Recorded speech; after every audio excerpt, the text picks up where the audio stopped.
ഇന്നത്തെ വീഡിയോയിൽ ഞാൻ പരിചയപ്പെടുന്നത് ബോററ്റ് എന്ന ക്യാരക്ടറിനെ കുറിച്ചാണ്. ഈ ഒരു ക്യാരക്ടറിനെ വെച്ചൊരു മൂവി തന്നെ ഇറങ്ങിയിട്ടുണ്ട് 2006. അതിൻ്റെ പേര് Borat cultural learning of America for benefit glorious nation of Kazakhstan എന്നൊരു മൂവിയാണ്. വളരെ ഫണ്ണി ആയിട്ടുള്ള മൂവിയാണ്. അപ്പോൾ ഈ മൂവിയിലെ ചെറിയൊരു ഭാഗമാണ് ഞാൻ ഇന്നത്തെ വീഡിയോയിൽ മലയാളത്തിലേക്ക് ഡബ് ചെയ്യുന്നത്. മറ്റൊരു കാര്യം, ഈ ബോററ്റ് എന്ന വ്യക്തി ഇംഗ്ലീഷ് സംസാരിക്കുന്ന ഒരു രീതിയുണ്ട്. അതിങ്ങനെയാണ്.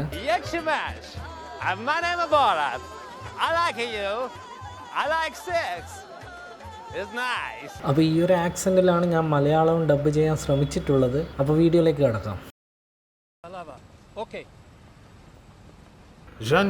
കസാക്കിസ്ഥാനിലെ ഇല്ലീഗൽ ആയിട്ടുള്ള ഒരു കാര്യമാണ് 5 കൂടുതൽ സ്ത്രീകൾ ഒരുമിച്ച് നിൽക്കുക എന്നുള്ളത്, പ്രോസ്റ്റിറ്റ്യൂട്ട് ഏരിയയും ശവക്കല്ലറുകളിലും ഒഴിച്ച്. എന്നാൽ US-ലെ സ്ത്രീകൾക്ക് ഒരുമിച്ച് നിൽക്കാം. അവർക്ക് പറയുന്ന പേരാണ് ഫെമിനിസ്റ്റ്. കൂടുതൽ അറിയാൻ വേണ്ടി അവരെ മീറ്റ് ചെയ്യാം. സോ എന്താണ് ഈ ഫെമിനിസം ഒന്ന് പറയാമോ? അതൊരു തിയറിയാണ്. സ്ത്രീകളും എല്ലാ കാര്യത്തിലും പുരുഷനെ പോലെ തന്നെ ഈക്വലാണ് എന്നതാണ് ഇതുകൊണ്ട് ഉദ്ദേശിക്കുന്നത്. നിങ്ങളിപ്പോൾ ചിരിക്കുകയാണ്. ഇതാണ് പ്രോബ്ലം.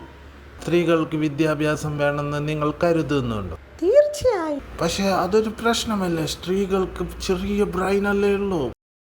അത് തെറ്റാണ്. പക്ഷെ ഗവൺമെന്റ് സയന്റിസ്റ്റ് തെളിയിച്ചല്ലോ നിങ്ങളുടെ ബ്രെയിൻ അണ്ണാന്റെ അത്രയുള്ളൂ എന്ന്. അതെ ഡോക്ടർ യാമാക്. തെറ്റാണ്. ഒന്ന് ചിരിക്കു കുട്ടി, ഇതെന്തിനാ ഇത്ര ദേഷ്യം?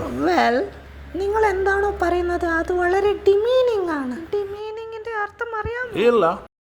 ഞങ്ങൾ നിങ്ങളോട് പറയുന്നത് ഈ കിളവൻ എന്താണ് ഈ പറയുന്നതെന്ന് ശ്രദ്ധിക്കാൻ എനിക്ക് പറ്റിയില്ല. കാരണം ഞാൻ ആ സമയമൊക്കെ ചിന്തിക്കുന്നത് ആ റെഡ് വാട്ടർ പാൻറ്റീസ് ഇട്ട ആ സുന്ദരിയായ സ്ത്രീയെ കുറിച്ചായിരുന്നു. ഇന്നലെ രാത്രി ഞാൻ ഹോട്ടൽ റൂമിലെ ടെലിവിഷനിൽ CJ എന്ന പേരുള്ള ഒരു സ്ത്രീയെ കണ്ടു. നിങ്ങൾക്കറിയാവോ അതാരാണെന്ന്? ആ സ്ത്രീ ബേവാച്ച് എന്ന ടൗണിലാണുള്ളത്. ജസ്റ്റ് ടെലിവിഷനിലുള്ളതാണ്. അവളുടെ പേരാണ് പമല. അവൾ ന്യൂയോർക്കിലാണോ നിൽക്കുന്നത്? അല്ല, അവൾ നിൽക്കുന്നത് കാലിഫോർണിയയിലാണ്. ഓക്കെ, ഞങ്ങൾക്ക് ഇത് നിർത്തിക്കൂടെ? ലിസൺ പുസിക്കാറ്റ്, കുറച്ച് ചിരിക്ക്. Okay, I am done. Alright, ഞങ്ങൾ നിർത്തുന്നു. ഞങ്ങൾക്ക് പോകണം.